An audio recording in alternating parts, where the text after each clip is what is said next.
В неделю вторую Великого Поста епископ Владикавказский Аланский Герасим возглавил божественную литургию в храме Рождества Пресвятой Богородицы города Дигары.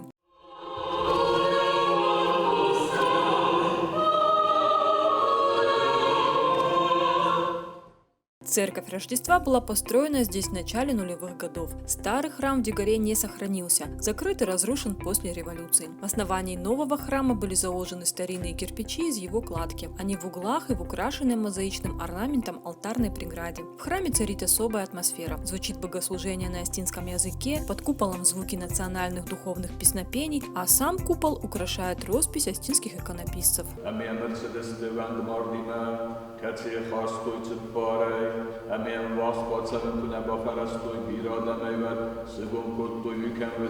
В воскресный день храм заполнен верующими. По окончании божественной литургии правящий архиерей благодарит настоятеля и прихожан за совместную молитву и теплый прием.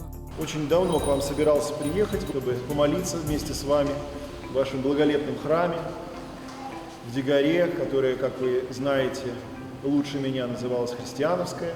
В христианском воздвигнут христианский храм. Храм наполняют христиане. Знакомство наше, наверное, началось с самого важного, с молитвы. Настоятель храма Рождества Пресвятой Богородицы протоиерей Роман Плиев преподносит правящему архиерею на память о первом посещении Дигары серебряный образ Спаса Нерукотворного. Верующие просят архипастыря не забывать их приход. Владыка в ответ обещает непременно посещать Дигару. Холодный мартовский день наполняется особым душевным теплом. Во все времена религия играла очень важную роль в духовном, нравственном воспитании. Особую роль религия начинает играть вот в такие моменты, когда общество необходимо бывает сплачивать. Поэтому вот приезд отца владыки Герасима мы воспринимаем как какой-то знак.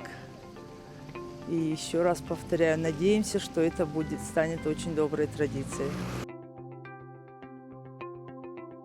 Пресс-служба Владикавказской Аланской епархии.